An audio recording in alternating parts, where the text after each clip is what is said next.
สมาคมผู้อายุสูงไว้อะไรท่านนวลตาเนาะพระสวัสดิ์สมาชิกหน่วยเก้า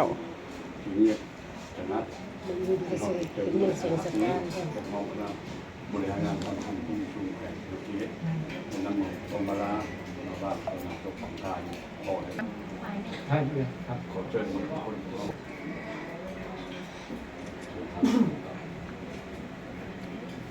อันนี้ของหมูมีการเป็นทางดวงตาเป็นเด็กเป็นสมัย ของพี่ป้ายเขาจำปี2022ในการพรอนประกาศระเบียบของสมาคมทางสมาคมได้นำเงินจำนวน6,810,000 กีบและการมีเงินของเดือนนี้1 ล้านกีบนอกรวมแล้วเป็น7,810,000 กีบ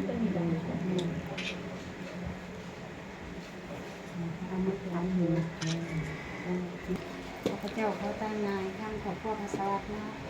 ขอขอบคุณขอบใจนำพ่อแม่ที่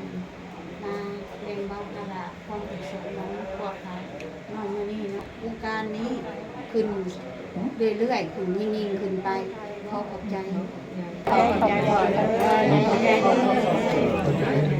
ขอบใจได้คนอยู่เด้อ ให้เพิ่นไม่ใช่จุดโทษเลยเราก็ได้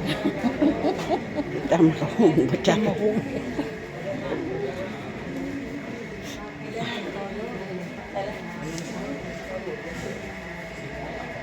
ท่านนวลตาพระสวัสดิ์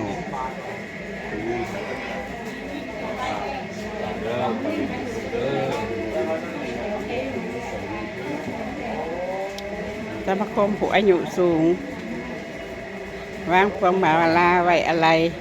เรื่องดวงวิญญาณท่านนวลตาสมาชิกหน่วยเก้าให้ไปเกิดดีถึงสุขสู่ภพภูมิที่ดีเด้อ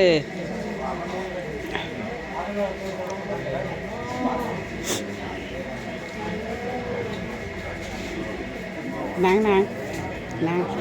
แต่งผ้าขาวให้ซุ้มแม่ไม้แม่บุญมีแม่นะเพิ่นพาขมานำหลังบอกข้าเจ้าไปหาบ่อนเพิ่นนั่งเด้วน่ะหน่วยเพิ่นนะคะนางแตงสี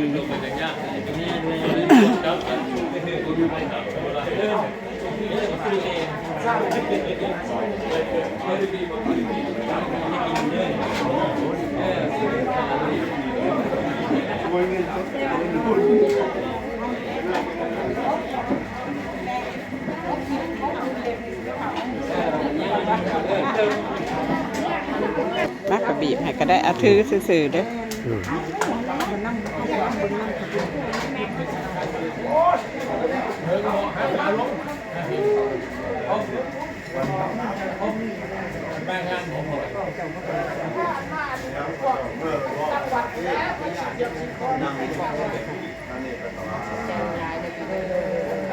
เป็นเจ้าแข่งการเอากล่องในกล่องมาดูเขาไปนำมาเบิ่งมาเรียนเขา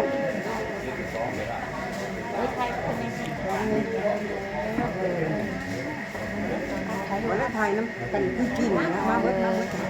มากคือเก่ามากคือเก่ามากตักข้าวเลยไทยมาไอ้ลิมาพี่ไทยกับมาเนี่ย โบบังหุบมัน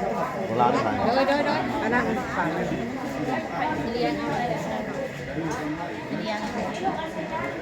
เสียง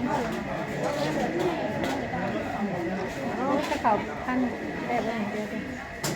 เนาะเดี๋ยวมาเอาจังสิเอาดิเจ